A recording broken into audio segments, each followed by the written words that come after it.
سيما على الإمام المنتظر والحجة الثاني عشر اللهم عجل له الفرج.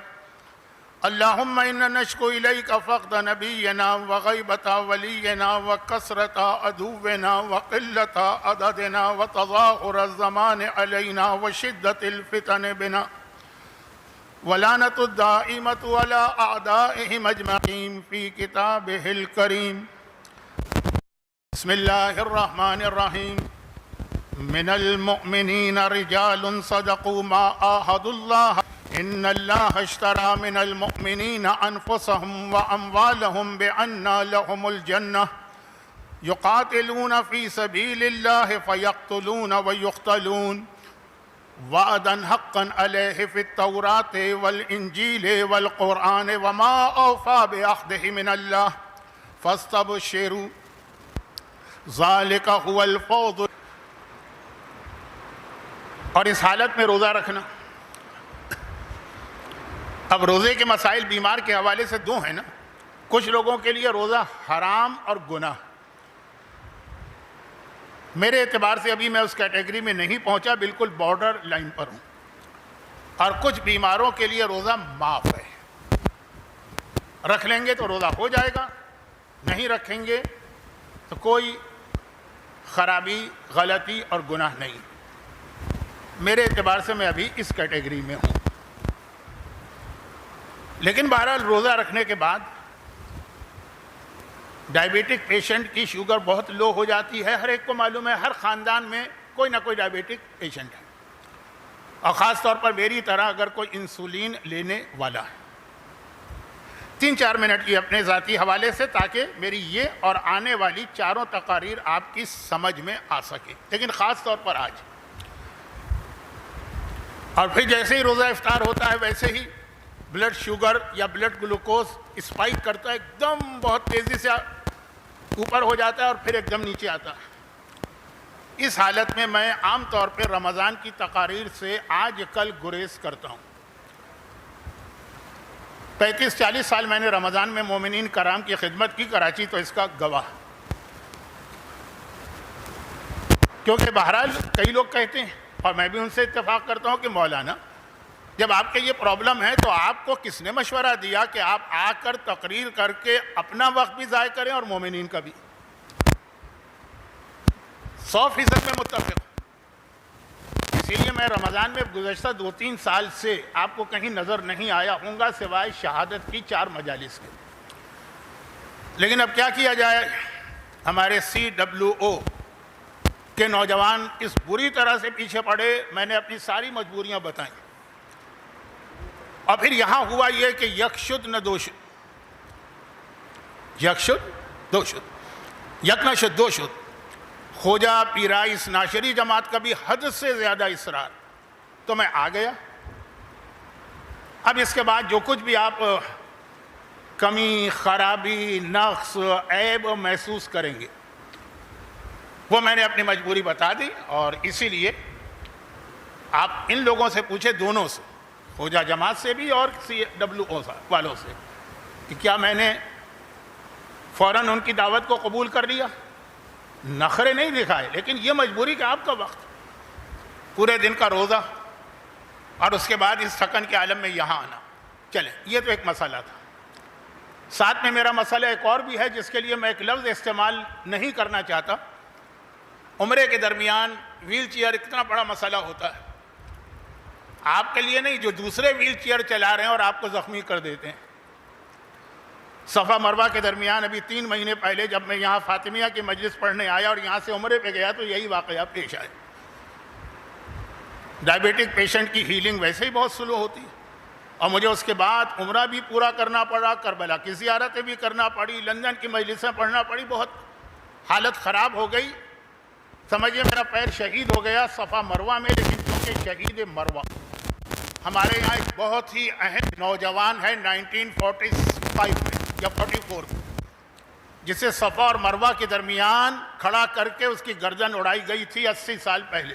تو یہ لفظ میں اپنے لیے استعمال نہیں کرنا چاہتا بطور مذاق, لیکن اس کا ان دونوں مسائل پر پھر بھی میں قابو پا لوں. جیسے ہی کراچی پہنچا ایک ایسی خبر ملی جس کے بارے میں مجھے کچھ کہنے کی ساری زندگی ہم لوگ مصائب پڑھتے ہیں، لوگوں کو بعض اوقات صبر کی نصیحت بھی کرتے ہیں، لیکن جب وہ مصیبت خود پہ آتی ہے تو اندازہ ہوتا ہے۔ مثلا کسی ماں کا جوان بیٹا مر جائے، سب جا کے تسلی دیتے ہیں اس کو، لیکن جب ان تسلی دینے والوں کا جوان بیٹا ان کے سامنے مرے تو ان کو اندازہ ہوتا ہے کہ اس کے دل پہ کیا گزر رہی ہوگی۔ میرے والد کا انتقال ہوا، میں بہت چھوٹا تھا، پتہ ہی نہیں۔ والدہ کا انتقال ہوا، غم ہوا اپنی جگہ، لیکن وہ کیفیت نہیں ہوئی۔ علماء میں سے جس شخصیت سے میں سب سے زیادہ متاثر رہا اور ہوں، بلکہ روز بروز اضافہ ہوتا جا رہا ہے، مرحوم آیت اللہ العظمیٰ آغا خوئی۔ جیسے جیسے ان کے اور فضائل سامنے آ رہے ہیں، لیکن ان کا انتقال بھی ہوا ہے، غم تھا بہت زیادہ۔ لیکن یہ خبر جو ملی سیٹرڈے والی، سمجھے کہ میں اپنا ہوش و حواس کھو بیٹھا، اور اب تک میں اسی حالت میں ہوں۔ بیماریاں اپنی جگہ، سفر اپنی جگہ، روزے کی کیفیت اپنی جگہ، اور اتنی بڑی مصیبت عظمیٰ، اس وقت میرا دماغ کام نہیں کر رہا۔ میں نے مصائب کا حوالہ کیوں دیا؟ میں میدان کربلا میں شام غریبہ کو اکثر مصائب میں ایک جملہ کہتا ہوں کہ 2-3 مصیبتیں ایسی ہوتی ہیں کہ کسی آدمی کا دماغ کام نہیں کرتا۔ کسی کے گھر میں آگ لگ جائے، اس کا دماغ کام نہیں کرے گا اس وقت۔ وہ ڈاکٹر ہے، آپ اس سے مشورہ لینے جائیں گے، وہ کہے گا بھائی اس وقت میرا دماغ کام نہیں کر رہا، میرے گھر میں آگ لگی ہے، میرے بچے جل رہے ہیں، کل آنا، یا کسی اور کے پاس جاؤ۔ کسی کے گھر میں جوان بیٹے کی میت پڑی ہو، وکیل صاحب قانون کیا کہتا ہے، کہتے ہیں میرا دماغ کام نہیں کر رہا اس وقت، میری سمجھ میں نہیں آ رہا، میں ہوش و حواس کھو بیٹھا ہوں، کسی اور سے جا کے مشورہ لو۔ کہیں زلزلہ آ جائے، وہاں کی کیفیت۔ تو اکثر ہم لوگ یہ جملے کہتے تھے کہ سلام ہو ہمارا علی کی اس شیر دل بیٹی زینب کبریٰ کو، جس نے شام غریبہ یہ تینوں مصیبتیں برداشت کی۔ 18 لاشیں اس کے سامنے پڑے ہیں، اس کے گھرانے کے 18 کے 18 خیمے اس کی آنکھوں کے سامنے جل رہے ہیں۔ زمین کربلا میں زلزلہ ہے، لیکن اللہ رے علی کی بیٹی نے کس طرح سے علی کی استقامت اور صبر کا مظاہرہ کیا۔ نہ ہوش و حواس رخصت ہوئے، نہ زبان پہ کوئی ایسا جملہ آیا ہے، اور کس تحمل اور بردباری اور شجاعت کے ساتھ اس پورے گھر کو اکٹھا کیا ہے۔ یہ ہمیشہ شام غریبہ میں یا زیادہ تر میں پڑھتا ہوں، لیکن اب اندازہ ہو رہا، اور زیادہ اندازہ ہو رہا ہے شہزادی کی عظمت کا، جب خود اپنے اوپر یہ واقعہ گزرا۔ میں یہ تو نہیں کہوں گا کہ ہماری قوم یتیم ہو گئی ہے، اس لیے کہ ہمارا اصل باپ تو امام زمانہ، بڑی سے بڑی شخصیت دنیا سے آتی ہے اور جاتی ہے، امام زمانہ۔ مصیبت پڑی، ہم تیری بارگاہ میں فریاد نہ کریں تو کس سے کریں؟ ہم شکایت کرتے ہیں ہمارا نبی دنیا سے چلا گیا، جو ہمارا ولی، جو ہمارا وارث، جو ہمارا سرپرست، جو ہمارا باپ ہے، وہ غیبت میں ہے۔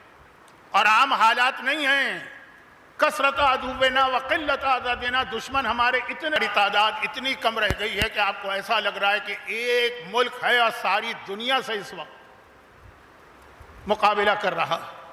تظاہر الزمان بنا وشدت الفتن بنا وتظاہر الزمان علینا، ایک کے بعد ایک بڑی مصیبت آ رہی ہے، پورا زمانہ ہمارے خلاف مظاہرہ کر رہا۔ اللہ تیری ہی بارگاہ میں ہم شکوہ کر سکتے ہیں اور شکوہ کر رہے ہیں، لیکن یہ یاد رکھیے کہ اس موقع پر ہمیں اور زیادہ شدت سے احساس ہوتا ہے کربلا کے جناب زینب کے جہاد کا۔ اتنی بڑی شخصیت، شہید اور رہبر آیت اللہ العظمیٰ سید علی خامنائی اس دنیا سے رخصت ہوئے، اور کیا حالت ہے پوری دنیا میں، جہاں جہاں مومنین کرام ہے، کیا کیفیت۔ یہ تو پھر بھی غلام ہے، جب ان کا آقا حسین دنیا سے گیا تھا اس وقت کیا کیفیت ہوئی ہوگی صاحبان ایمان کی۔ حوصلہ ٹوٹ جاتا، ہمت جواب دے جاتی۔ دنیا کی اتنے بڑی طاقت کو یا اتنے ظالم کو سامنے دیکھ کر آدمی ایک جملہ کہنے کی اس میں ہمت نہیں رہتی، لیکن علی کی اس بیٹی نے اس بڑھاپے کے اندر جس طرح سے بکھرے ہوئے خاندان کو نہیں سمیٹا، بکھرے ہوئے اسلام کو سمیٹا اور بکھری ہوئی تشیع کو سمیٹا اور سہارا دیا۔ یہ پیغام آج بھی ہے۔ حسین مظلوم کے دنیا سے جانے کے بعد سجاد و زینب نے مل کے کہا کہ دیکھو حوصلہ پست نہ ہونے پائے، دربار میں جا کر بھی ہم اسی شان کے ساتھ جہاد کریں گے جیسے کربلا میں کر رہے تھے یہ صاحبان ایمان، کیونکہ میں خود دیکھ رہا ہوں کہ میرا دل ٹوٹ گیا، حوصلہ جواب دے چکا، بولا نہیں جا رہا، اور اس حالت میں آج کی مجلس میں دو چیزوں کی میں آپ سے معافی چاہوں گا۔ نمبر ایک، کوئی ترتیب نہیں ہوگی، کوئی ربط نہیں ہوگا، میری خود سمجھ میں نہیں آ رہا میں کیا کہہ رہا ہوں، کیا کہوں۔ اور نمبر دو، جو قرآن کی آیتوں کی تلاوت ہوگی، ہو سکتا ہے کہ آج ان آیتوں میں کہیں کوئی لفظ رہ جائے، کوئی لفظ غلط پڑھ دوں، تو میری ذہنی کیفیت کو ذہن میں رکھ کر آپ میری تقریر کو سنیے گا، نکتہ چینی کی نیت سے آپ اس کو نہ سنیے گا۔ ہماری تاریخ میں ایک بہت عظیم عالم گزرے ہیں، بہت پرانے بھی نہیں۔ آج یہ دنیا بھر میں جہاں اجتہاد کا درس ہوتا ہے نا، اجتہاد کا جو آخری کلاس ہوتی، اس میں ان کی کتاب جو ہے اس کے اوپر درس دیا جاتا ہے۔ کتاب کا نام ہے العروۃ الوثقی، عالم کا نام ہے آیت اللہ العظمیٰ آغا سید کاظم یزدی طباطبائی، بہت عظیم عالم ہے۔ فقہ میں ان کی اتنی مہارت تھی، ان کے بارے میں کہا جاتا ہے کہ زندگی میں صرف ایک مرتبہ نماز مغرب پڑھاتے ہوئے وہ بھول گئے۔ قرآن کا سورہ بے ترتیب، اور وہ دن تھا جس دن ان کا جوان بیٹا ان کے سامنے مرا تھا، اور اس کی نماز جنازہ ان کو اپنی نماز مغربین کے فوراً بعد پڑھنا۔ وہ تو ایک باپ اور ایک بیٹے کا واقعہ، اس وقت تو ساری امت، ساری ملت اپنی جگہ پہ غمگین بھی ہے، صدمے کے عالم میں بھی ہے۔ ہاں، حوصلہ پس نہیں ہونا چاہیے، حوصلہ اتنا ہی مضبوط کہ شہید کی جو موت ہے وہ قوم کی حیات ہے۔ یاد رکھیے گا، یہ خون ناحق، پروردگار اس کا بدلہ ضرور لے گا۔ آئیے قرآن کی دو تین آیتیں، جن میں سے پہلی آیت تو آج ان دنوں میں آپ نے ہر ایک سے سنی ہوگی، لیکن یہ وہ آیت ہے جو اس مہینے رمضان میں میرا مولا اپنی شہادت سے پہلے مسلسل تلاوت کر رہا تھا۔ مولا کے حوالے سے جملہ ہے نا کہ 18 رمضان کا روزہ افطار کر کے جب شب 19 اپنی بیٹی ام کلثوم، تو 4 یا 5 چیزیں پوری رات علی کی زبان پہ تھی۔ نمازوں کے درمیان سورہ یاسین تلاوت، لا حول ولا قوت الا باللہ العلی العظیم کا ورد، پوری رات مولا کی زبان پہ یہی جملہ، رسول علی رسول پہ درود و سلام، اور استغفر اللہ ربی واتوب الیہ کی تسبیح۔ لیکن یہ تو آخری رات ہے جو علی کی ضربت والی، اس سے پہلے مہینے رمضان کے مہینے میں مولا اکثر اس آیت کی تلاوت کرتے تھے۔ ویسے اپنی زندگی میں اس سے پہلے عام دنوں میں بھی کرتے تھے، لیکن آخری رمضان تو شاید روزانہ اس آیت کی تلاوت کرتے تھے، جو ابھی آپ نے تمام علماء سے یہ آیت سنی۔ میں اس آیت کی تفصیل میں نہیں جا رہا، میں صرف ترجمہ کر کے اگلی آیت پہ جا رہا ہوں۔ من المؤمنین رجال، سورہ نور کی آیت ہے۔ مومنوں میں ایسے مرد ہیں اللہ علیہ، جو انہوں نے اللہ سے وعدہ کیا ہے وہ اس کے اوپر پورے اتر رہے ہیں، کوئی وعدہ خلافی نہیں ہو رہی ہے، بلکہ یہ لفظ آخر میں آ جائے گا۔ اب یہ جو لوگ ہیں جنہوں نے اللہ سے کیے ہوئے وعدے کو پورا کیا، وہ وعدہ کیا ہے؟ وہ اگلی آیت سورہ توبہ کی میں ترجمے میں آ رہا ہوں۔ صدقوا، صادق سچے نکلے، ما عاہد اللہ علیہ، جو انہوں نے اللہ سے عہد کیا۔ فَمِنْهُمْ مَنْ قَضَى نَحْبَهُ، ان میں سے کچھ ایسے جو وعدہ کر کے اپنی زندگی گزار کے دنیا سے چلے گئے۔ جو مولا نے اکثر کہا، اس سے مراد میرا چچا حمزہ شہید احد ہے۔ وَمِنْهُمْ مَنْ يَنْتَظِرُ، اور کچھ ایسے ہیں جو اب انتظار کر رہے ہیں کہ وہ وقت کب آتا کہ جو اللہ سے ہم نے عہد کیا ہے اس کو پورا کریں۔ مولا نے کہا یہ میں ہوں، اور قرآن نے کہا وَمَا بَدَّلُوا تَبْدِيلًا، انہوں نے اپنے وعدے میں کوئی تبدیلی نہیں کی۔ اور وہ وعدہ کیا ہے؟ وہ سورہ توبہ کے اندر آ رہا۔ سورہ توبہ کی آیت، ان اللہ اشتری من المؤمنین انفسهم واموالهم، ایمان سے ان کی جان بھی خرید لی اور ان کا مال بھی۔ اب نہ جان تمہاری جان ہے، نہ مال تمہارا مال ہے، لیکن خرید و فروخت تو ہمیشہ دو طرفہ ہے نا، کہ اگر اللہ نے کچھ خرید، اور اس کی قیمت یہ ہے کہ اللہ نے ان کو جنت عطا کی۔ جنت کی قیمت قرآن سورہ توبہ بہت مشہور سورہ اس لیے ہے کہ آخری رسول کی زندگی کے آخری سالوں کا سورہ، تمہارا مال اور تمہاری جان خرید کے تمہیں جنت دی۔ تب کیا مطلب جان و مال خرید کا؟ یقاتلون فی سبیل اللہ، یہ اللہ کے راستے میں قتال کرتے ہیں، فیقتلون ویقتلون، دشمن کا خاتمہ بھی کرتے ہیں اور خود بھی مارے جاتے ہیں، شہید ہو جاتے ہیں۔ وعدن علیہ حقا فی التوراۃ والانجیل والقرآن، یہ اللہ کا وہ وعدہ ہے کہ جو اللہ نے تورات میں بھی کیا ہے، انجیل میں بھی کیا ہے، قرآن میں بھی کیا۔ وما اوفی بعہدہ من اللہ، اور اللہ سے زیادہ وعدہ پورا کرنے والا کوئی نہیں۔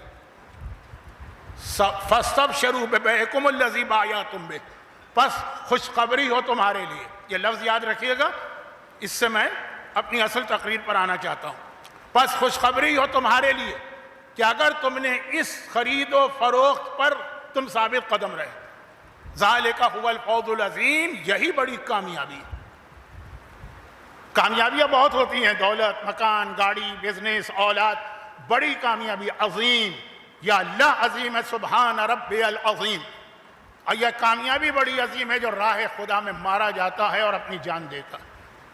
اس نے اپنا وعدہ پورا کیا، اور اللہ سے زیادہ وعدہ پورا کرنے والا کوئی نہیں ہے، تو اللہ بھی وعدہ پورا کرے۔ اور پھر وہ آیت آ گئی ہے جو ہمارے یہاں بہت زیادہ تلاوت کی جاتی ہے، لیکن اس سے پہلے والی آیت اور اس کے بعد والی آیت کو ملائیے تو پھر میں اصل عنوان پر آ جاؤں۔ سورہ آل عمران۔ جنگ احد میں مسلمانوں کا کتنا شدید نقصان ہوا۔ پیغمبر کی زندگی میں جتنے جہاد ہوئے سب میں ملا کر اتنے لوگ جو مارے گئے، اس سے زیادہ صرف ایک جنگ احد میں مارے گئے۔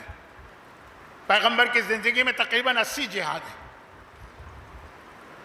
اب یہ جنگ احد میں جو مسلمانوں کا اتنا نقصان ہوا تو قرآن ایک عجیب انداز سے اس کو بتا رہا ہے۔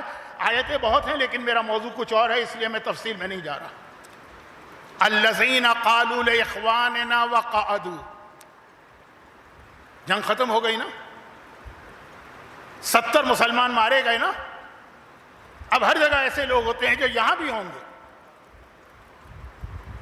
غلطی تھی، حماقت تھی، بغیر سوچے سمجھے میدان میں چلے گئے، دشمن کی طاقت کا اندازہ بھی نہیں کیا، فلاں سے بلا وجہ ٹکرا گئے۔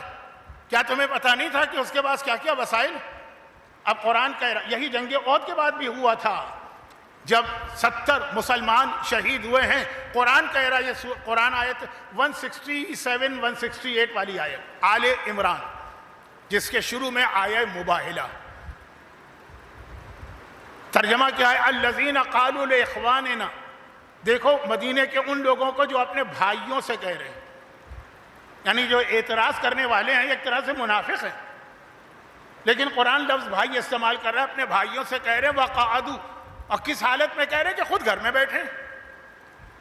آپ کو کتنے ایسے لوگ ملیں گے جو کہیں گے فلاں آدمی اس نے شہادت قبول نہیں کی، اس نے غلطی کی، ہم ٹھیک رہے۔ ضرورت کیا تھی اس طرح سے چلتی بس کے آگے اب چھلنگ لگانے کی؟ اب یہ الفاظ قرآن کے ہیں، الذین قالوا لاخواننا وقعدوا، قعدوا مانے بیٹھ جانا، گھر میں بیٹھ جانا۔ یہ لوگ گھر میں بیٹھ گئے اور ان لوگوں کو جو شہید ہوئے ہیں ان کے لیے کہہ رہے ہیں لو اطاعونا ما قتلوا، اگر وہ ہمارا مشورہ مانتے تو کبھی نہیں مارے جاتے،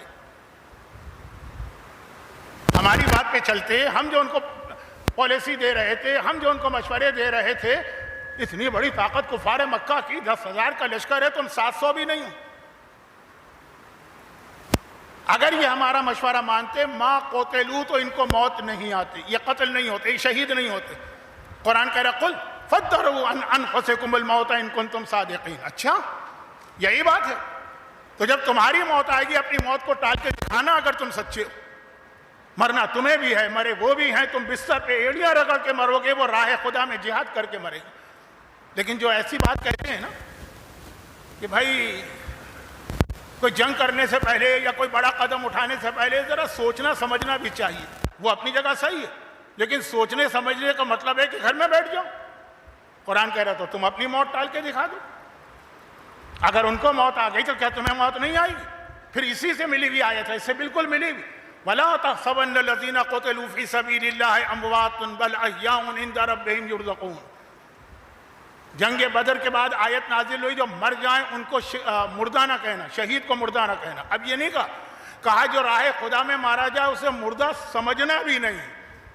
کچھ چیزیں ایسی ہوتی ہیں کہ آدمی دل سے کہتا ہے کہ زبان سے نہیں کہتا ہے، دل میں خیال آتا ہے۔ جنگ بدر کے بعد کہا کہ زبان سے مت کہنا وہ مارے گئے، وہ شہید۔ اب کہا لا تحسبن، خیال بھی نہ کرنا کہ وہ مر گئے، زندہ ہیں۔ یہ آیت تو بہت سنی آپ نے نا، اس سے پہلے والی آیت بھی سنی۔ یہ کب قرآن نے کہا؟ جب مشورہ دینے والوں نے مشورہ دیا، ہماری بات مانتے ہمارے مشورے پہ چلتے، ما قتلوا تم نہیں مارے جا۔ پھر قرآن کریم نے کہا کہ یہ زندہ ہے، رزق پا رہے ہیں، وہ لفظ استعمال کیا، جس کے لیے میں ایک حدیث رسول اور ایک حدیث امام کو ملا کے چند جملے کہہ رہا ہوں۔ جب کوئی عالم اس دنیا سے جاتا ہے، اذا مات الفقیہ، جب کوئی فقیہ دنیا سے جاتا ہے عام حالت میں، نیچرل ڈیتھ، اپنے بستر میں، اب حدیثوں میں اس کے گھر والے روتے ہیں، صاحبان ایمان روتے ہیں، وہ مسجد روتی ہے جہاں وہ نمازیں پڑھاتا تھا، وہ ممبر روتا ہے جس پہ بیٹھ کے وہ تقریر کرتا تھا، وہ مصلی روتا ہے جس پہ کھڑا ہوتا تھا، وہ قرآن روتا ہے جس کی وہ تلاوت کرتا تھا، وہ مدرسہ روتا ہے جس کے اندر وہ درس دیتا تھا، اور پھر آخر میں وہ حدیث آتی ہے کہ امام زمانہ روتے ہیں۔ 40 دن تک امام زمانہ صف عزا بچھا کے بیٹھتے ہیں، جب ایک فقیہ عام حالات میں اپنی نیچرل ڈیتھ، یہ امام زمانہ کے 40 دن کا ماتم ہے، اور کل کی رات، آنے والی رات بہت بڑی ولادت ہے، شہزادی کونین کے گھر کی پہلی بڑی خوشی، تو ولادت بھی ہمیں منانا ہے، لیکن اس کا خیال کرتے ہوئے کہ اس وقت امام زمانہ صف عزا پہ بیٹھے ہوئے۔ کبھی آپ فیصلہ نہیں کر پاتے نا کہ خوشی منائے کہ غم منائے، اس کے لیے آقا حسین کی ولادت یاد کیجئے۔ جب ولادت ہوئی تھی خوشی بھی تھی، غم بھی تھا، سارے مصائب پڑھے جا رہے تھے، جبرائیل آ کے پیغمبر کے سامنے سارے مصائب بیان کر رہے تھے۔ خیر، وہ کل کی بات کل کیجئے، آج یہ سب روتے ہیں، اور صحیح معنوں میں دیکھے تو واقعا یہاں تک روایتوں میں ہے کہ وہ زمین روتی ہے جس پہ یہ عالم چلتا تھا، وہ آسمان روتا ہے جس کے نیچے یہ عالم گھومتا تھا۔ لیکن اتنا بڑا جب ہمارا رہبر دنیا سے گیا، یہ تو عام عالم کی بات تھی اور عام موت، شہادت کی بات، سب لوگ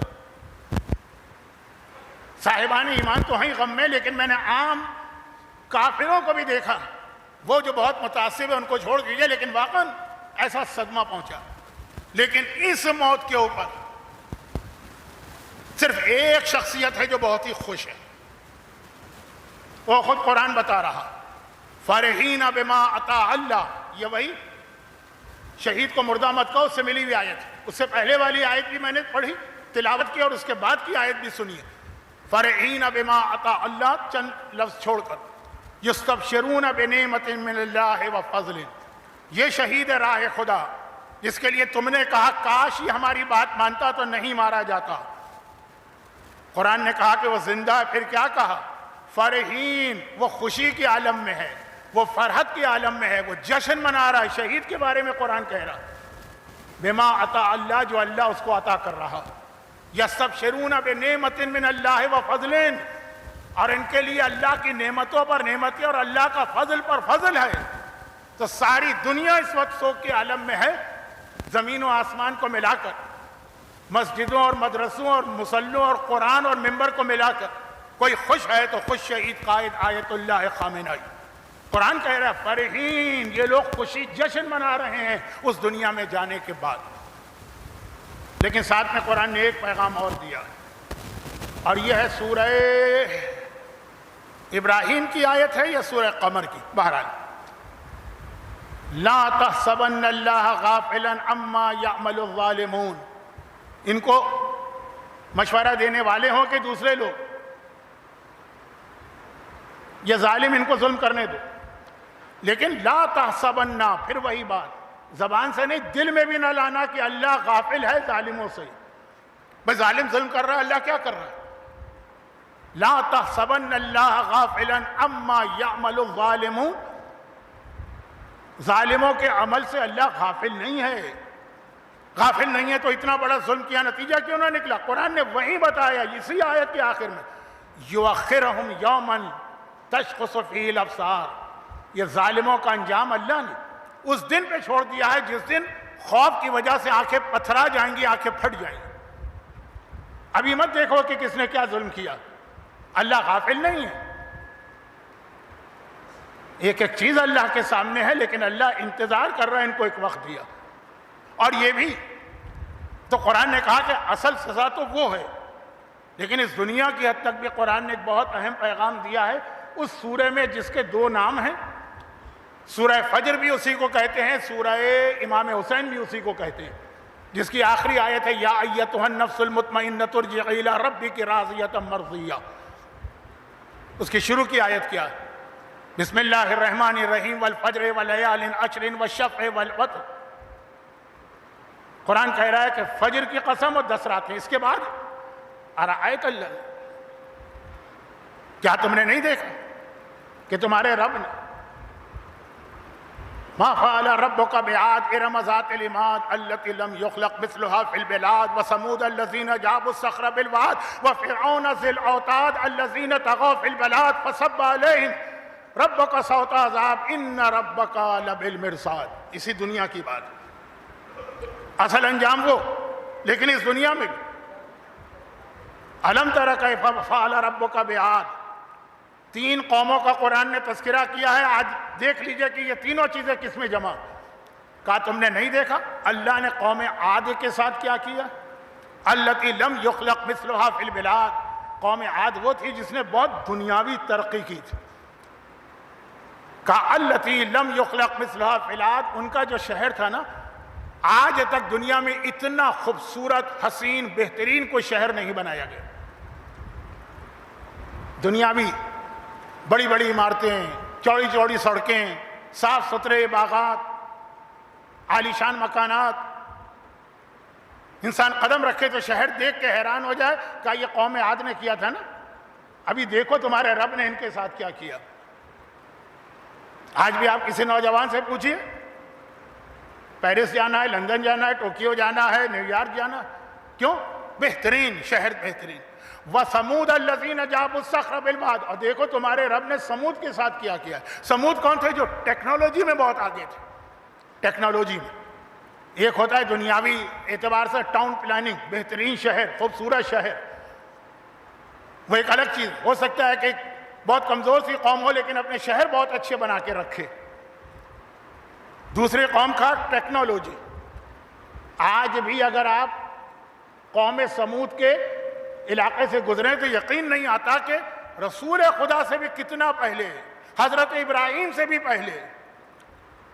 بھئی آپ نجف کی زیارت کو جاتے ہیں نا، حضرت ہود، حضرت صالح 2 انبیاء کی قبریں ہیں وادی السلام میں، دونوں حضرت نوح سے بھی پہلے ہیں. اس زمانے میں اتنی ترقی کی تھی. جابوا الصخر بالواد، پہاڑوں کے اندر انہوں نے پورے پورے شہر بنائے تھے. آج بھی جب آپ جائیے سعودی عرب میں تبوک کی طرف، مدینے سے تو مدائن صالح آتا. ایک مدائن مغداد کے قریب ہے، ایک مدائن تبوک کے قریب. حضرت صالح کا پورے پہاڑ کے اندر انہوں نے پہاڑ کی اندر سے صفائی کر کے اتنی شاندار عمارتیں بنائی ہیں. ٹیکنالوجی. وفرعون، اور تیسری طاقت ہے فرعون ذی الاوتاد، جو اتنا ظالم تھا کہ ذرا ذرا سی بات پر ہاتھ پیروں اور سروں میں میخیں ٹھوکتا تھا. اپنی بیوی آسیہ تک کے ساتھ یہی کیا نا. طاقت. تو اب 3 چیزیں ہو گئیں. طاقت یہ الگ چیز ہے. ہو سکتا ہے طاقت ہو، شہر بالکل بیکار ہو، جیسے جب رشیا عروج پر تھا اسٹالن کے زمانے میں، کھانے کو روٹی نہیں ہے، بجلی نہیں ہے، پانی نہیں ہے، لیکن ملٹری طاقت. ایک ہوتی ہے ٹیکنالوجی اور ایک ہوتا ہے کہ نہیں بہترین شہر بنائے. 3 چیزیں اللہ نے الگ الگ بتائی. ہو سکتا ہے کہ آج کے زمانے میں کوئی ایسی قوم ہو جس میں یہ تینوں چیزیں جمع ہو. ملٹری طاقت بھی ان کی اتنی ہے کوئی مقابلہ نہیں کر سکے. ٹیکنالوجی بھی ان کی اتنی ہے کہ زمین کی تہ میں موجود چونٹی کو بھی وہ دیکھ لے، مانیٹر کر لے. ہو سکتا ہے شہر بھی ان کے بہترین ہو. قرآن کہتا ہے لیکن ہوا کیا؟ ہوا کیا؟ جو کچھ ہم نے ان کو دیا، طغوا فی البلاد، بجائے اس کے کہ یہ عدل کا، انصاف کا مظاہرہ کرتے، انہوں نے شہروں کے اندر طغیان، ظلم و ستم کا بازار گرم کر دیا. جس کو چاہا مارا، جس کو چاہا اجاڑا، جس کو چاہا شہید کیا، جس کا چاہا خاتمہ کیا. ہوا کیا؟ فصب علیہم ربک صوت عذاب. اللہ نے ایک وقت تک ان کو ڈھیل دی، پھر اللہ نے عذاب کا کوڑا اٹھایا. ان ربک لبالمرصاد. یاد رکھو تمہارا رب ظالموں کی گھات میں لگا، دیکھ رہا ہے ان کو. قیامت کی سزا اپنی جگہ، دنیا کے اندر بھی ان کو نہیں چھوڑے گا. تو یہ قوموں کا انجام ہمارے سامنے، اور ہم نے اپنی آنکھوں سے بڑے بڑے ظالموں کو اپنے زمانے میں نیست و نابود ہوتے دیکھا. اب جیسا کہ جملہ میں نے کہا کہ یقینا بہت بڑا صدمہ ہے ساری قوم کے لیے، اتنا عظیم شہید قائد دنیا سے گئے. خود وہ خوش ہے. ان کا ایک جملہ آپ کو اور یاد ہوگا، جب 3 جون 1989 3 جون 1989 میں امام خمینی دنیا سے رخصت ہوئے. اور یہی مرحلہ پیش آیا جو آج پیش آ رہا، یعنی ان کے بعد اب ان کا نائب کون بنے گا۔ تو اب تو اتنا زیادہ میڈیا میں یہ خبر پھیل چکی ہے کہ آپ کو پتہ، اہل خبرہ کی کمیٹی بیٹھتی ہے، شورائے نگہبان ہوتا ہے، پورا ایک سسٹم ہے، وہ طے کرتی۔ تو جس وقت اس شہید قائد کا انتخاب ہوا، ان کا جملہ ہے نا بہت مشہور، اور وہ یہ تھا کہ سب نے اتفاق کیا ایک نام پر، صرف میں نے اختلاف کیا۔ میں نے کہا یہ نام بالکل نہیں چلے گا، اور سب اس نام پر خوش ہوئے۔ میں اس نام پر سب سے زیادہ ناراحت ہوا، غمگین ہوا، پریشان ہوا۔ سب کا اتفاق کس پر تھا؟ سید خامنہئی پر۔ صرف ایک شخصیت نے کہا نہیں، آئی ڈس ایگری، میں اتفاق نہیں کرتا ہوں، میں ناخوش ہوں، میں ناراحت ہوں۔ اور وہ کون تھا؟ کہا وہ میں خود تھا۔ اتنی بڑی ذمہ داری، میں اپنے آپ کو اس کا اہل نہیں سمجھ رہا تھا۔ میں نے کہا اب سب کا فیصلہ غلط ہے، لیکن چونکہ وہاں پہ سارے کے سارے 99.99% ووٹ ایک طرف تھے، میری بات کسی نے نہیں سنی۔ اور پھر ہمارے سامنے ایک ایسا عظیم قائد آیا کہ آج کچھ ایسے لوگ بھی ہیں، میں اپنی طرف سے نہیں کہہ رہا ہوں، جو کہہ رہے ہیں کہ ہم یہ بھی فیصلہ نہیں کر پا رہے ہیں کہ امام خمینی اور شہید قائد کے ان کو برابر سمجھے کہ امام خمینی کو بڑا سمجھے۔ بہرحال استاد تو وہی تھے۔ ایک عجیب شخصیت تھی شہید قائد کی، کئی عہدوں پر فائز ہوئے، اور جس عہدے پر ان کو فائز کیا گیا ایسا لگا اللہ نے ان کو بنایا اسی لیے، اب اس سے بڑھ کر کیا ہوگا۔ مگر دوسرا عہدہ ملا، پتہ چلا کہ نہیں، بنایا اس کے لیے۔ عراق ایران جنگ میں یہ ڈیفنس منسٹر تھے، وزیر دفاع، کس طرح سے وہ جنگ کی قیادت کر رہے تھے۔ ایک بے سر و سامان بغیر وسائل کا ملک جو ابھی شاہ جیسی طاقت کو شکست دے کے بیٹھا ہے، سارا نظام انفراسٹرکچر ٹوٹا ہوا، اور اتنی بڑی طاقت نے حملہ کیا، جو آج چاروں طرف کے ممالک شور مچا رہے ہیں، سب صدام کے ساتھ تھے نا۔ لگا اس سے بہتر وزیر دفاع ہو نہیں سکتا، اور یہ اللہ نے ان کو اس کے لیے بنایا، لیکن پھر یہ پریزیڈنٹ بنے۔ اور وہاں جو پہنچے تو ہم نے ایسا دیکھا کہ جیسے ان سے بہتر کوئی پریزیڈنٹ ہو نہیں سکتا، اللہ نے بنایا اس کے لیے۔ اور پھر وہ ولی فقیہ بنے، قائد، تو ایسا لگا اللہ نے ان کو بنایا اس لیے۔ عجیب شخصیت۔ ہاں، وہ ہمارے مذہب کا اصول ہے، اللہ کائنات چلا رہا ہے، امام زمانہ اس دنیا کے نظام کو چلا رہا ہے، شخصیتیں جاتی رہتی ہیں اس کی وجہ سے، کام رکتا نہیں اور چلتا رہتا ہے، اللہ ایک کے بعد ایک شخصیت بھیجتا رہتا ہے، لیکن جو نقصان ہوا ہے اس پر غور کریں۔ اور پھر میں وہ جملہ کہوں گا جو آپ کو شاید تھوڑی بہتر تو اس غم والے موقع پر یہ جملہ اچھا نہ لگے۔ بھئی ماہ مبارک رمضان کا اپنا بھی ایک پیغام ہے، کتنا ہی بڑا غم کیوں نہ آ جائے، بھئی رہبر شہید ہیں تو آل محمد کے غلام نا، خود آل محمد، یہ لفظ توہین کی نیت سے نہیں کہہ رہا ہوں، واجبات اپنی جگہ چلتے رہیں گے۔ مولا علی بھی امام حسن سے کہیں گے بیٹا اس نماز کو مکمل کراؤ، علی کی شہادت کمی نہیں ہوگی، روزے اپنی جگہ رکھے جائیں گے۔ ایسا نہیں ہے کہ 21 رمضان سے لے کر 30 رمضان تک لوگوں نے روزے اس لیے چھوڑ دیے کہ علی کا غم برداشت نہیں ہو رہا۔ ویسے واقعاً اس وقت یہ کیفیت ہے، مجھے یقین ہے کیونکہ مجھ پر خود یہ گزری کہ اس رات کو جب افطار کا وقت آیا ہوگا، کسی کے گھر میں شاید چولہا بھی نہ جلاؤ، مجبوری الگ چیز ہے، نہ افطار کا دل چاہ رہا ہوگا نہ سحر کا دل چاہ رہا ہوگا، لیکن اتنی عظیم شہادت کے حوالے سے میں 40 سال پرانا ایک واقعہ سنا دوں۔ میں نے مجلسوں میں بہت پڑھا تھا جب تک میں کراچی میں ریگولر مجلسیں پڑھ رہا تھا، لیکن آج ایک مرتبہ پھر آپ کو یہ یاد دلانا ضروری ہے۔ وہ چھوٹا سا واقعہ، لیکن اس سے پہلے میں صرف اتنا آپ کو بتا دوں کہ ہماری تاریخ تشیع بھری پڑی ہے شہادتوں سے۔ شیعت نے ہمیشہ خون دیا ہے، کسی کا خون لیا نہیں، لیکن خاص طور پر ہماری تاریخ میں شہید اول، شہید ثانی، شہید ثالث، شہید رابع، شہید خامس جیسی شخصیتیں آئیں، اور ان پر ظلم کرنے والوں کا انجام بھی ہمارے سامنے آیا۔ کتنے 26 اور 20 تقریباً 45 سال پہلے جس شخصیت نے اپنے ہاتھ سے آیت اللہ العظمیٰ شہید باقر صدر کو شہید کیا تھا، ابھی حال ہی میں اس کو پھانسی ملی ہے کہ نہیں ملی؟ کتنے دن بچے گا؟ یہ کوئی سزا نہیں، بچ بھی جائے تب بھی کوئی سزا نہیں ہے، وہ سزا تو وہاں۔ لیکن شہید اول کے حوالے سے ایک بات کہہ دوں، کیونکہ تمام شہیدوں میں ان کو شہید اول کہتے ہیں۔ اچھا، اب شہید تو بہت سارے ہیں، ہمارے یہاں یہ جو شہید کا لفظ استعمال ہوتا ہے اول و ثانی کے اعتبار سے، اس کا مطلب ہے کوئی مرجع یا مجتہد۔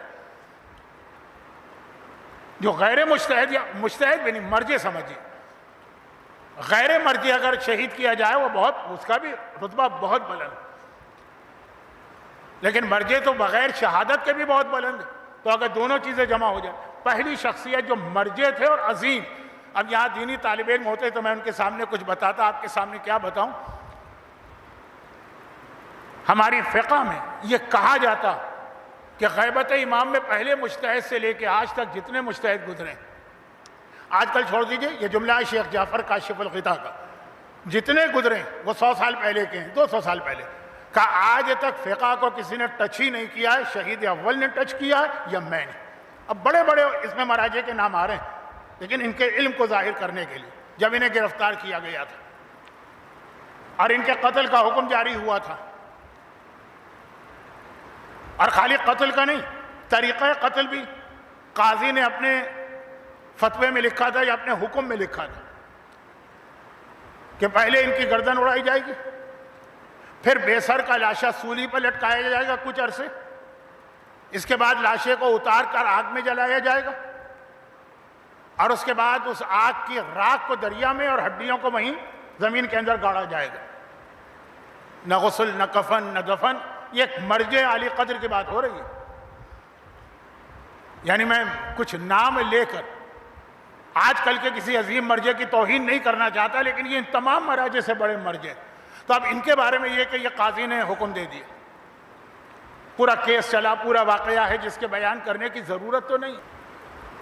اب جب ان کو گرفتار تو تھے، ہاتھ باندھ کے لے جایا جا رہا ہے جہاں پہ جلاد بیٹھا ہے جو تلوار لے کے کھڑا ہے، جلاد بیٹھا ہے لیکن تلوار لے کے کھڑا ہو گیا، اور یہ جا رہا ہے۔ آسمان کی جانب دیکھ کے انہوں نے سورہ قمر کی آیت، یہ سورہ قمر کی، اس سے دعا بنا کے پڑھی۔ حضرت نوح کی بہت مشہور دعا ہے نا، فدعا ربہ انی مغلوب فانتصر۔ نوح نے اللہ سے دعا مانگی، اے اللہ میں مغلوب ہوں، سب نے مجھ پہ غلبہ پایا ہے، سب نے مجھے دبا لیا ہے، فانتصر میری مدد کو آ۔ یہ قرآن کی ایک دعا، حضرت نوح کی دعا، بہت اہم دعا۔ تو اب جب یہ گرفتار ہو کے جا رہے ہیں، آسمان کی جانب دیکھا اور کہا رب انی مغلوب فانتصر، اے خدا اس وقت میں بھی مغلوب ہوں، دشمنوں نے گرفتار کر لیا ہے، موت کا حکم آ گیا ہے، جلاد سامنے کھڑا، میری مدد کر۔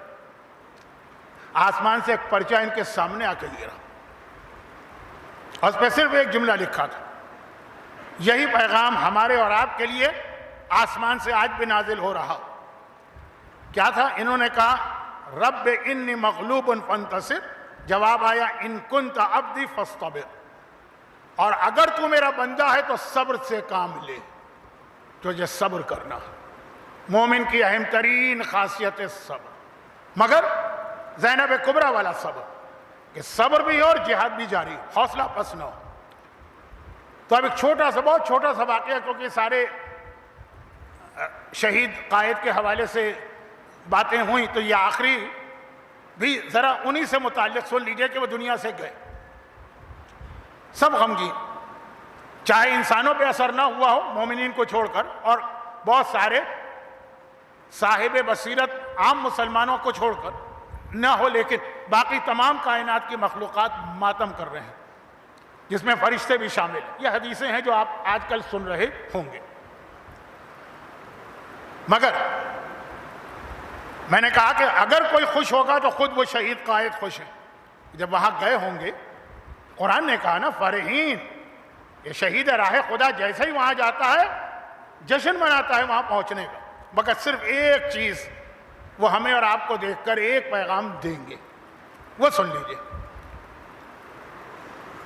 شہید رہبر کے پریزیڈنٹ بننے سے پہلے کے پریزیڈنٹ کون تھے؟ محمد علی رجائی، جو بم کے دھماکے میں شہید ہوئے تھے۔ یہ بات ہو رہی ہے آج سے 40 سال پہلے. محمد علی رجائی اور ان کے وزیر اعظم جواد باہنر پرائم منسٹر اور پریزیڈنٹ بم کے ایک ہی دھماکے میں دونوں شہید ہوئے. اور بم کے دھماکے میں شہید ہونے والے اور جیسا بم استعمال ہوا تھا، لاش، اب یہ جملے اچھے نہیں لگ رہے ہیں، کبھی توہین ہو جاتی ہے. اچھا، بہت سارے شہید ایسے ہیں جن کی اے آئی سے تصویریں بنا بنا کے پیش کی جا رہی ہیں، جس میں ان کی میتوں کو بہت ہی زیادہ نعوذ باللہ وحشتناک اور دہشتناک اس ٹائپ کا دکھایا جا رہا ہے. وہ سب غلط ہے. کوئی تصویر ابھی آفیشیل نہیں ہے. لیکن بہرحال جب یہ شہید ہو گئے تو جسم کے ٹکڑے ٹکڑے ہو گئے. یہ بات ہو رہی ہے ایران کے اس شہید پریزیڈنٹ کے جن کی شہادت کے بعد پھر شہید قائد آغا خامنہئی پریزیڈنٹ بنے تھے اور امام خمینی کی وفات تک رہے اور پھر ولی فقیہ بنے. محمد علی رجائی کی عمر اس وقت 40 سال تھی اور ان کی اہلیہ 35 سال کی ہوں گی. بچے چھوٹے چھوٹے تھے. 40-35 سال کا اگر کوئی کپل ہے تو چھوٹے بچے ہوتے ہیں. وہ اس کے بعد پھر کراچی آئی تھیں. ایران کلچرل سینٹر خانہ فرنگ ایران میں ایک اجتماع کئی جگہ انہوں نے خطاب کیے تھے اور پھر کہا تھا کہ میں یہاں کے کچھ علماء سے بھی ملنا چاہتی ہوں. تو خانہ فرنگ میں ایک نشست ہوئی تھی. میں اس وقت بحیثیت طالب علم اس میں تھا. میرے بزرگ علماء تھے، میرے اساتذہ تھے، باتیں ہو رہی تھیں. وہ ایک رات پہلے کھارادر میں ایک انجمن، ایک امام باڑہ ہے، انجمن حسینیہ ایرانیان، وہاں پہ عورتوں سے خطاب کر کے آئی تھیں. تو اگلے دن وہ ہم سے کہہ رہی ہیں، وہ جو علماء بیٹھے تھے، ہم تو خیر کیا جوتیاں اٹھانے والے طالب علم کونے پہ،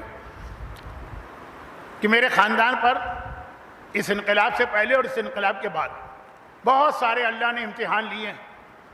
یعنی عام الفاظ میں آپ کہیں بہت مصیبتیں آئی ہیں، لیکن امتحان لیے. حتیٰ یہ کہ میرا شوہر شہید ہو گئے. شہادت اپنی جگہ پہ، لاشا ایسا کہ ملا ہی نہیں، ٹکڑے ٹکڑے. وہ جو دانتوں کے ذریعے سے بعض اوقات پہچان ہوتی ہے، اس وقت یہ ڈی این اے وغیرہ تو اتنا تھا نہیں، اس سے پہچان ہوئی. اب میں زیادہ اس لاشے کی کیفیت بتانا نہیں چاہ رہا، توہین محسوس کر رہا ہوں شہید کی. پھر وہ لاشا میرے گھر آیا، شہادت کی خبر آئی، میں نہیں روئی. آپ نے اس ایرانی بچی کا کلپ دیکھا ہوگا، چھوٹی سی بچی. اسے پوچھا جا رہا ہے کہ تمہارا باپ، نہیں، اس نے خود کہا میرا باپ مارا گیا، میں یتیم ہو گیا. پوچھا جا رہا ہے تو تم روئی؟ کہا روئی نہیں میں. پوچھا کیوں نہیں روئی؟ وہ چھوٹی بچی. کہا مجھے پتا ہے میں روں گی تو اسرائیل خوش ہوگا، میں اسے خوش نہیں کرنا چاہتی. تو کہا میں نہیں روئی. لاشا آیا، میں نہیں روئی. لاشے کی حالت کے دیکھا نہ جائے، میں نہیں روئی.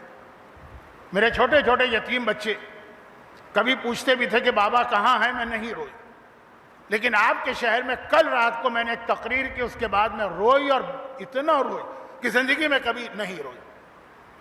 یہ پیغام ایک عام عورت کا ہے، لیکن یہی شہید قائد کا پیغام ہمارے اور آپ کے لیے ہے. اور اس کو ذہن میں رکھ کر میں باقی 4 تقاریر کروں گا. کیوں روئی؟ اب ہم لوگوں کو تعجب ہوا، ہمارے شہر کی بات ہے. وہ اتنے بڑے بڑے مصائب کا سامنا کر کے نہیں روئی. روئی تو کراچی آ کے ایک تقریر کر کے. کہا نہیں تقریر نہیں. تقریر کرنے کے بعد میں جب گاڑی میں بیٹھ کر انجمن ایرانیان سے چلی، حسینیہ ایرانیان، تو اس وقت میں نے دیکھا کہ میری تقریر کے بعد وہاں کوئی شادی کا فنکشن تھا. ایک طویل عرصے تک یہ رواج رہا تھا نا، ہمارے یہاں لوگ مسجدوں میں، امام باڑوں میں شادیاں کرتے تھے. اور جب مسجد اور امام باڑے میں شادی ہو تو پھر وہ ذرا معقول شادی ہوتی ہے. یہ جملے مجھے آج شہید قائد کی مجلس میں نہیں کہنا تھا، اس لیے میں روک رہا ہوں اپنے آپ کو. پھر عام شادی ہال کے مقابلے میں معقول طرح شادی ہوتی. کہہ رہے تھے کہ جب میں گاڑی میں بیٹھ کے چل رہی اور شادی میں آنے والی خواتین کو دیکھ رہی تو میں پھوٹ پھوٹ کے روئی، اور اتنا روئی کہ زندگی میں کبھی نہ روئی. میں نے ان کے لباس دیکھے. اس زمانے میں تو شادیوں کا پاپولر لباس تھا ساڑی اور بلاؤز. ان کے میک اپ دیکھے، ان کے مختلف ہیئر اسٹائل دیکھے، وہ جو بھی انہوں نے کہا. کہ ان خواتین کو جو شادی میں شرکت کے لیے امام باڑے میں آ رہی، جو میری آنکھوں سے آنسو جاری ہوئے اور جو میں نے گریہ کی کہ یہ ہے اسلام، کہ وہ ہے اسلام جو ہم ایران میں جس کے لیے میں قربانی دے رہی ہوں، جس اسلام کے لیے میں نے اپنا شوہر قربان کر دیا، جس اسلام کے لیے میں نے اپنے بچوں کی یتیمی برداشت کر لی، وہ ہے اصلی اسلام؟ یا یہ ہے اسلام کہ جہاں ایک ڈھنگ کا لباس، ایک حکم شرعی، اس پر عمل کرنا مشکل ہو رہا؟ اگر یہ اسلام ہے تو وہ ساری جو ہم نے قربانیاں دی سب بیکار، فائدہ ہی نہیں۔ جب اس طرح سے بھی واجبات کو چھوڑ کر اور حرام کر کے بھی اسلام مل جاتا ہے تو کس عورت کو ضرورت ہے کہ اپنے سہاگ کو اجاڑے؟ کس ماں کو ضرورت ہے کہ اپنے جوان بیٹے کو جان دینے کے لیے بھیجے؟ کس شخص کو ضرورت ہے کہ وہ اپنی جان قربان کر کے اپنے بچوں کو یتیم کرے؟ خالی ایک شہید کی بیوہ یہ فریاد نہیں کر رہی ہے، جتنے شہداء اس دنیا سے گئے ہیں، جب ہماری اور آپ کی وہ کیفیت دیکھیں، اگر وہ کیفیت ہو، یہی فریاد وہ بھی کریں کہ یہ ہے اسلام کہ وہ اسلام نہیں۔ یہ جملہ بھی بہت چھوٹا، صحیح معنوں میں اگر کوئی فریاد کرے گا تو زینب کبریٰ فریاد کرے گا۔ کیا وہ اسلام ہے جس کے لیے میں نے اپنے اکبر و اصغر و قاسم و عون و محمد و عباس اور حسین کو قربان کیا؟ یہ ہے اسلام جس میں ایک حرام سے اپنے آپ کو بچانا مشکل ہے؟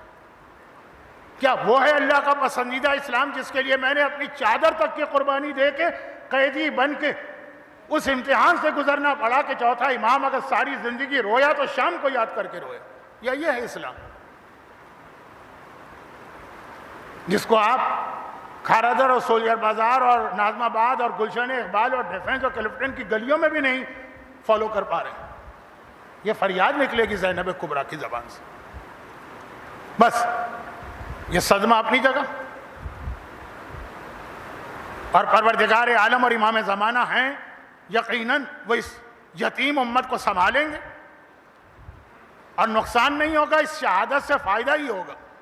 یہ تھوڑا بہت دشمنوں کے پروپیگنڈے کے نتیجے میں ایران میں کچھ اختلافات تھے، یاد رکھیے گا یہ خون ان تمام اختلافات کو ختم کر کے پھر جوڑ دے گا۔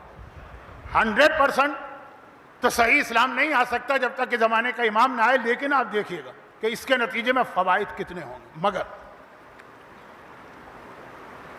جس انداز سے شہادت ہوئی ہے تو ایک آخری جملہ کہہ کے چند جملے آج مصائب کے پڑھنا چاہتا ہوں کہ مجھے نہیں پتا کہ یہاں جو روزانہ اسپیچ ہے اس میں مصائب ہوتے ہیں کہ نہیں ہوتے ہیں، لیکن چونکہ تذکرہ میں نے شہید قائد کا کیا ہے اس لیے بھی، اور چونکہ آنے والے کل تو ولادت کی تقریر ہے، صرف ایک جملہ کہہ کے میں چند جملے مصائب جو بات ختم۔ دیکھیں یہی کتنا بڑا فرق آپ کو نظر آ جائے گا۔ اب اگر کوئی اچھا خطیب ہو تو اس جملے سے بہت ساری باتیں کہہ سکتا ہے، لیکن وہ میرا انداز نہیں، بلکہ میرے اعتبار سے خود شہید قائد کی ساری زندگی کا جو خلاصہ ہے یہ انداز اس کے خلاف۔ ان کی زندگی کا خلاصہ کیا؟ اتحاد۔ کوئی ایسے موضوع پہ بات نہ کرو کہ جو مسلمانوں کو اور ٹکڑے ٹکڑے کرے، لیکن اس کی تفصیل میں گئے بغیر صرف ایک جملہ۔ 90s میں بہت سے لوگ ہیں جو میرے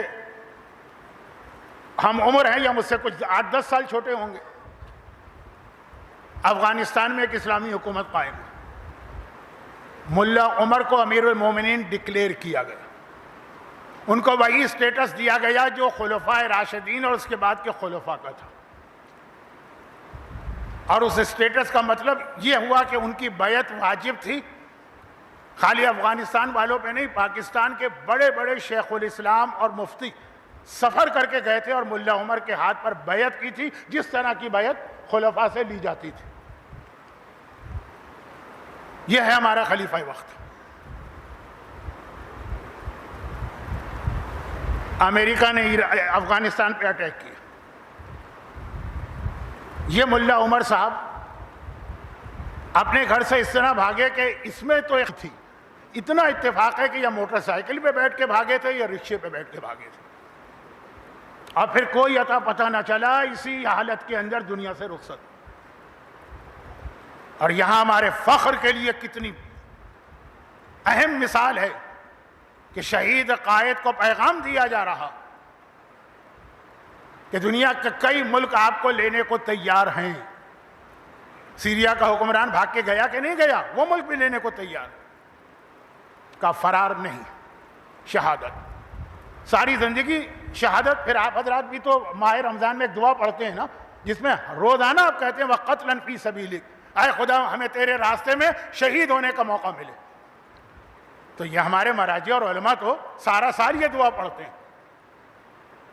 حتیٰ یہ بھی کہا گیا کہ چلیں، حالات ایسے کہ بنکر میں چلے جائیے. ساری چیزیں میڈیا سے آپ کے علم میں.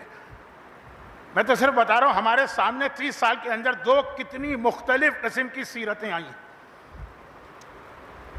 اس کو بھی منع کیا، جبکہ اس میں کوئی حرج بھی نہیں تھا. بنکر شیب ابی طالب کیا ہے؟ رسول خدا کے زمانے کا، جو ابھی آپ نے 2 دن پہلے حضرت خدیجہ کے حوالے سے مجلسوں میں سنا ہوگا. شیب ابی طالب بنکر تھا، یعنی دشمن سے بچنے کے لیے محفوظ جگہ پہ جانا، اور مزید حفاظت کے لیے ہر رات کو ابو طالب کو، رسول خدا کو اٹھا کے اپنے بیٹے کے بستر پہ سلانا اور بیٹے کو اٹھا کے رسول کے بستر پہ لانا. اس میں کوئی قباحت نہیں. لیکن اس مرد مجاہد نے کہا کہ نہیں، میں اپنے روزانہ کے معمولات کے مطابق اسی گھر میں اپنے پورے خاندان کے ساتھ رہوں گا. آج تو ان کی اہلیہ بھی شہید ہو گئی جو بہت زخمی تھی. اور اسی درمیان اسی انداز سے شہادت کے رتبے کو پایا. ایک وہ تھے امیر المومنین اور ایک یہ تھے ولی فقی. اسی انداز سے رتبہ شہادت کو پایا جو ان کے آقا کی شان. بس ایک جملہ کہہ رہا ہوں اور مسائل. آقا کی شان کیا ہے؟ امام علی کے مصائب ساری زندگی آپ نے سنے ہیں نا، اس میں جملہ آتا ہے نا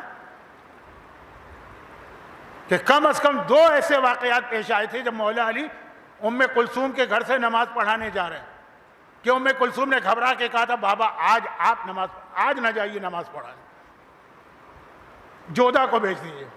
جودہ امام علی کی بڑی بہن ام ہانی کے بیٹے، یعنی امام علی جن کے ماموں تھے. ایک مرغابیوں نے جب راستہ روکا تھا، دوسرا جب مولا باہر نکل رہے تھے اور دروازے کی کنڈی میں وہ ہزار بند یا کمر بند اٹکا تھا. مولا کا کیا جواب تھا کہ جو اللہ نے لکھ دیا ہے وہ تو ہونا ہی ہونا ہے. میں گھر میں نہیں بیٹھوں گا، میں مسجد میں جاؤں. یہی شان تھی نا آقا کی. وہاں تو ان کو یقینی پتا ہے کہ موت آنی ہے. وہی غلام نے شان دکھائی. دشمنوں کا غلبہ بہت بڑھ چکا ہے، حالات خراب ہوتے چلے جا رہے ہیں. کسی اور ملک میں جائیے نہیں، بنکر میں جائیے نہیں، اسی آفس میں بیٹھ کر اسی انداز سے میٹنگ کی جائے. مولا علی کی سیرت کی جھلک ان کے غلاموں میں اس طرح سے آیا کرتی. اور اس کے بعد یہ 2 جملے تو آپ نے اتنے سن لیے ہیں کہ میں صرف جملے پڑھ دوں تب بھی کم ہے. اور وہ یہ کہ ساری زندگی دین خدا کی خدمت کرنے والا علی وہ جملہ کبھی نہیں کہا جو سر پہ ضربت لگتے ہوئے کہا بسم اللہ و باللہ والا ملت رسول اللہ فزتو برب الکعبہ. تم سمجھتے ہو ہم کو شہید کرو گے تو ہم ناکام ہو گئے؟ ارے ہم کامیاب اس دن ہوتے ہیں جس دن ہم شہید ہوتے ہیں. اور یہ پیغام ہمیں اور آپ کو بھی دیا جاتا ہے روزانہ. ایک تو دعا آپ نے سنی رمضان کی قتلاً فی سبیلک، لیکن اس کے علاوہ زیارت وارثہ کا آخری جملہ کیا ہے؟ طبتم وطابت الارض التي فيها دفنتم وفزتم فوزا عظیما فیا لیتنی کنت معکم فافوز معکم. وہی افوز، وہی فائز جو مولا نے کہا فزتو ورب الکعبہ یا بے رب الکعبہ ایک ہی بات ہے. ہم اور آپ جب بھی زیارت وارثہ پڑھتے ہیں اور کب نہیں پڑھتے ہیں تو جملہ کہتے ہیں کاش کربلا والو ہم بھی تمہارے ساتھ جان دے کر کامیاب ہوتے. شہادتیں ہمارے یہاں تو کامیابی. اور پھر اگر ایسی شہادت ہو جیسی شہید قائد کو ملی، جو میں نے کہا نا اہلیہ بھی شہید ہوئی، بیٹی بھی شہید ہوئی، داماد بھی شہید ہوا، نواسی بھی شہید ہوئی، ایک بیٹا بھی شہید ہوا. کیا یہ بالکل وہی جھلک نہیں ہے جو آپ کو کربلا کے آقا کی سیرت میں نظر آ رہی؟ حسین نے کربلا میں ایک قربانی نہیں دی، لاشوں پہ لاشیں اٹھائیں. اور ہمیں معلوم ہے کہ شہید قائد دنیا سے گئے اور عنقریب وہ جو مراسم ہے تجہیز و تکفین کے وہ سارے طے پائیں گے. میدان جنگ کے شہید کے لیے غسل و کفن نہیں، لیکن باقی شہادتوں کے لیے تو غسل بھی ہے، کفن بھی ہے، نماز جنازہ بھی ہے اور دفن بھی ہے. یہ سارے مراحل ہوں گے، لیکن قربانی وہ قربانی ہے جہاں پہ شہادت تو ہوئی لیکن نہ کوئی غسل کا امکان نہ کوئی کفن کا. کہہ لیں وہ دو تو ویسے ہی ساقط تھے، نہ کوئی نماز جنازہ پڑھنے کی اجازت دے رہا ہے نہ کوئی دفن کرنے کے لیے تیار ہو رہا ہے. یہاں اگر کئی دنوں کے بعد تدفین ہوگی تو حسین کا لاشا بھی کئی دنوں بعد دفن ہوا، لیکن یہ والی میت بڑے احترام کے ساتھ جمع کی گئی ہے. وہ والا لاشا میدان کربلا کی جلتی ریتی پہ پڑا رہا اور خالی عام شہادتوں والا لاشا نہیں ہے، خالی عام شہادتوں والا لاشا نہیں ہے، ایک عجیب انداز کا لاشا. وہ لاشے کو دیکھے گا تو پھر جو بم کے دھماکے ہوتے ہیں یا اس انداز کی شہادتیں ہوتی ہیں ذرا دل کو اطمینان بھی ہوتا. میدان کربلا میں حسین مارے گئے. میری آپ سے گزارش ہے کہ میں نے شروع میں کچھ اپنی مجبوریاں بتائی تھیں، خاص طور پہ میرے پیر کا مسئلہ ہے تو اس وقت میرے لیے چلنا مشکل ہوتا ہے. اگر کہیں پیر پھسل گیا تو یہ زندگی بھر کا ایک روگ ہوگا. تو میں آج مجلس کے بعد آپ سے اجازت چاہوں گا، قریب نہ آئیے گا ورنہ کہیں میرے لیے آگے یہ پرابلم نہ بن جائے. میدان کربلا حسین کا سر کاٹ کے نوک نیزہ پہ بلند کر دیا گیا. سجاد نے کٹے ہوئے سر کو دیکھ کے سلام کیا اور کہا پھوپھی اماں وہ دیکھیے میرے بابا کا کٹا سر. اب زینب کبریٰ کو پتا ہے کہ جہاد کی ذمہ داری میری، چنانچہ زینب کبریٰ فوراً خیمے میں پہنچی اور جمع کر رہی ہیں بیویوں اور بچوں کو اگلے مراحل کے لیے کہ ایک بار زینب کے کان میں گھوڑے دوڑنے کی آواز آئی. اماں فضا میرا بھیا تو مارا گیا، اب تو کوئی کربلا میں نہیں ہے تو یہ گھوڑے کس کے لیے دوڑائے جا رہے ہیں. فضا باہر نکلی. ایک عجیب عمر سعد نے اپنے سپاہیوں سے کہا کہ تم عرب والے تمہیں پتا ہے کہ جب ہم کسی سے پورا انتقام لیتے ہیں تو اس کے لاشے کو بھی پامال کرتے ہیں. اپنے گھوڑے تیار کرو، حسین کے لاشے کو پامال کرنا. وہ 9 یا 10 گھوڑے تیار ہو رہے ہیں، لاشیں پامال ہو رہے ہیں کی تیاری ہو رہی ہے کہ ایک مرتبہ حر کی فوج آگے بڑھی اور کہا کہ اے پسر سعد ہم نے مانا ہمارے سردار نے بڑی غلطی کی لیکن سزا بھگت لینا، مارا گیا نا، اب اس کا لاشا ہمارے سامنے پامال ہو یہ ہم سے برداشت نہیں ہوگا. عمر سعد نے کہا حر سے میرا کیا اختلاف ہے، لے جاؤ لاشا. یہ دیکھ کر حبیب ابن مظاہر کا قبیلہ جو وہیں رہتا تھا اس میں ہمت آئی. وہ آگے بڑھا اور کہا کہ اے عمر سعد حبیب نے بڑی غلطی کی لیکن مارا گیا نا، حبیب کے لاشے کو پامال کرنا ہماری غیرت کے خلاف ہے. ایک بار عمر سعد نے کہا کہ میرا حبیب سے کیا بڑا جھگڑا تھا، لے جاؤ لاشا. ایک ایک شہید کا کوئی نہ کوئی وارث قبیلے والا جاننے والا آتا اور شہیدوں کے لاشے لے جاتا. حتیٰ اکبر کا لاشا بھی اٹھ گیا، حتیٰ اون محمد کے لاشے بھی اٹھ گئے، سارے لاشے اٹھ گئے، صرف ایک لاشا جلتی رہتی پہ پڑا. کوئی نہیں ہے جو آگے آ کر کہے کہ اے پسر سعد یہ محمد کے نواسے کا لاشا ہے، یہ علی کے فرزند کا لاشا ہے، یہ زہرا کے لخت جگر کا لاشا ہے، یہ حسین ابن علی کا لاشا ہے. اکبر ہوتے تو آگے بڑھ کے بابا کا لاشا بچاتے نا. فضا نے ایک مرتبہ خیمے میں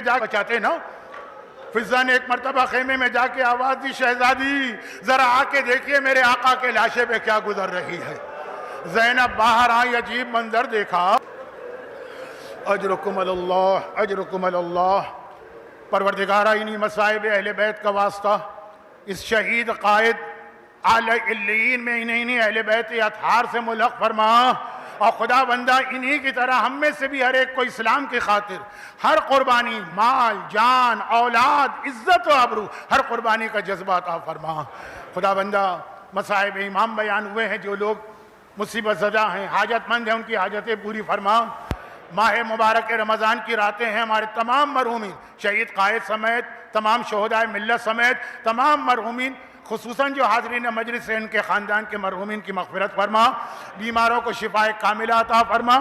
دنیا بھر کے صاحبان ایمان کی جان، مال، عزت، آبرو اور اولاد کی حفاظت فرما اور مومنوں پہ ظلم کرنے والوں کو نیست و نابود فرما.